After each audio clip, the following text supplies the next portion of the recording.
ನಿಮಗೆ ಯಾವಾಗಲೂ sweet cravings ಆಗ್ತಾ ಇರುತ್ತೆ. ಆದರೆ ಅದು ಸ್ವೀಟ್ ಕ್ರೇವಿಂಗ್ಸ್ ಅಲ್ಲ. ನಿಮ್ಮ ದೇಹ ಏನೋ ಹಿಂಟ್ ಕೊಡ್ತಾ ಇದೆ ನಿಮ್ಮ ಆರೋಗ್ಯದ ಬಗ್ಗೆ ಅಂತ ಅರ್ಥ. ಸೊ ಏನಂತ ತಿಳ್ಕೊಬೇಕಾ ಈ ವಿಡಿಯೋನ ಎಂಡ್ ತನಕ ನೋಡಿ.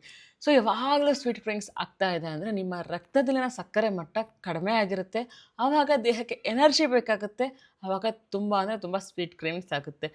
ಜೊತೆಗೆ ನಿದ್ದೆ ಕರೆಕ್ಟಾಗಿ ಆಗಿಲ್ಲ ಅಂತಂದರೆ ನಮ್ಮ ದೇಹದಲ್ಲಿನ ಹಸುವಿನ ಹಾರ್ಮೋನ್ ಹೆಚ್ಚಾಗುತ್ತೆ. ಜೊತೆಗೆ ಲೆಫ್ಟಿನ್ ಹಾರ್ಮೋನ್ ಕಡಿಮೆ ಆಗುತ್ತೆ. ಅಂದರೆ ತೃಪ್ತಿ ಹಾರ್ಮೋನ್ ಕಡಿಮೆ ಆಗುತ್ತೆ. ಆವಾಗ ನಮಗೆ ಸ್ವೀಟ್ ಕ್ರೇವಿಂಗ್ಸ್ ತುಂಬ ಆಗುತ್ತೆ. ಜೊತೆಗೆ ಊಟ ಬಿಡೋದು, ಅದೇ ಥರ ಪ್ರೋಟೀನ್ ದೇಹಕ್ಕೆ ಎಷ್ಟು ಬೇಕೋ ಅಷ್ಟು ತಗೊಳ್ಳದೆ ಕಡಿಮೆ ಪ್ರಮಾಣದಲ್ಲಿ ತೊಗೊಂಡಾಗ್ಲೂ ನಮಗೆ ಸ್ವೀಟ್ ಕ್ರೇವಿಂಗ್ಸ್ ತುಂಬ ಆಗುತ್ತೆ. ಹಾಗೆ ಮಹಿಳೆಯರಲ್ಲಿ ಹಾರ್ಮೋನ್ ಇಂಬ್ಯಾಲೆನ್ಸ್ ಆದಾಗ ಈ ಪೀರಿಯಡ್ಸ್ ಟೈಮಲ್ಲಿ ತುಂಬ ಸ್ವೀಟ್ ಕ್ರೇವಿಂಗ್ಸ್ ಆಗುತ್ತೆ. ಬಿಕಾಸ್ ಹಾರ್ಮೋನ್ ಇಂಬ್ಯಾಲೆನ್ಸ್ ಆದಾಗ ನಿಮಗೆ ಸ್ವೀಟ್ ಕ್ರೇವಿಂಗ್ಸ್ ತುಂಬ ಆಗುತ್ತೆ.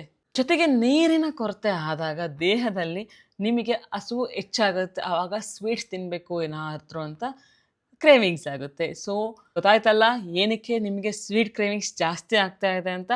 ಇದನ್ನೆಲ್ಲ ನೀವು ಕಂಟ್ರೋಲ್ ಮಾಡ್ಕೊಳ್ತು ಅಂದರೆ ಖಂಡಿತ ಸ್ವೀಟ್ ಕ್ರೇವಿಂಗ್ಸು ಕಡಿಮೆ ಆಗುತ್ತೆ. ಸೊ ಈ ಇನ್ಫಾರ್ಮೇಷನ್ ಇಷ್ಟ ಆಗಿದ್ದಲ್ಲಿ ಇನ್ನೂ ಯಾರ್ಯಾರು ಫಾಲೋ ಮಾಡಿಲ್ಲ ಫಾಲೋ ಮಾಡ್ಕೊಳ್ಳಿ ಇದೇ ಥರ ಹೆಲ್ತ್ ಟಿಪ್ಸ್ಗೋಸ್ಕರ.